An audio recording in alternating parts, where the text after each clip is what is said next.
ستا لیډر چې دی مولا د ده ضرورت خو نشته چې زه یې سملاتړ وکړم چېرته چا یو پروپیګنډه کړې ده چې امریکایي والا مولانا فضل الرحمان صاحب ته ویزې رالېږلي او خلک ورلیږي امریکې ته خلک ورلیږي امریکې ته نو 4 کسان دې هفته کې مال رالل یاره وایي ته مولانا صاحب ته ووایه که نه نو ما ووې ما دی ته به اوس نوره څه خبره کوې خو ما ورته یو اسانه خبره وکړه ما ورته ملګریا خو مونږ د پارټۍ اجلاس راوغوښتو او په هغې باندې مشوره وکړه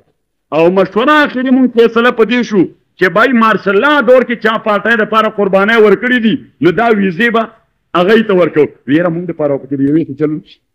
مونږ دپاره نو ما یو کوړه به راکړم ورته اوس پته نشته چې څه پروپیګنډه کړې ده خو ما ورته هم ځان په اسانه خلاص کړم هغه جماعت فیصله وکړه چې بای د مارشل لا دور کې چا قرباني ورکړې ده نو هغه ویزې مونږ ته امریکې هغې دپاره راکړي دي چې دا ویزې واخلئ هغه کسان راولېږئ او ما هلته تنخواګانې ما د دې کار مار نشته کار ما د 2 کالو کنټرکټ دی او بس دغسې به هلته به تشي وظیفې کوي تشي وظیفې به کوي او ما کم از کم تنخوا چې هغوی ورکوي $2400 ورکوي او ما $1 ته پته نه اوس ما 22 روپۍ ده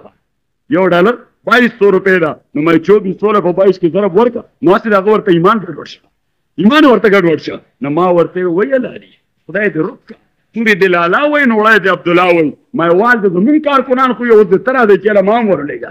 ما امریکې ته ورلېږه نو ما ورته نه هغه مونږ ما فیصله کړې ده چې خپل کارکن به لیږو چې چا واټه کول د پاټۍ دپاره خوړلي دي د چا تعلیم ضایع شوی دی د مارشل لطوف کې د پاټۍ دپاره بهر تک دي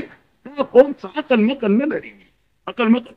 نه لري چې باید لږ عقل هم اپلای کړم چې آخر فضل الرحمان د کم کیټګري سړی دی کم مزاج دی کم طبیعت دی په پالټکس کې د هغه کم سټیټس دی ټینډنسي کم وینګ طرف ته ده چې بیا امریکا هغه ته ویزې ورکوي نو کومې خوشحالۍ کې ورکوي او ما وی که دا دلته چا پروپیګنډه کړې ده وا د پاکستان په خطر پرون نه بل ورځ زه اسلام آباد کې مولانا صاحب سره ناست وم چا ولې یو ملفوف خط ورکړ لفافه کې بند وی چې دا راته چا راکړی چې دا به هغه له لاس په لاس ورکړي مولانا صاحب کلاو کړ نو چې ویې کته نو ویې خندل نو ما ته یې دا واخله دا ځان سره وی ریکارډ کا فایل کې کېده ما نو خط کې هم دا لیکلي چې زه خو چې د مفتي صاحب د زمانې تاسو ډېر قوم سره به څه وکړي چې د چا عقل دومره هم کار نه کوي چې دا زه څه خبره کوم چا سره یې کوم په کوم انداز باندې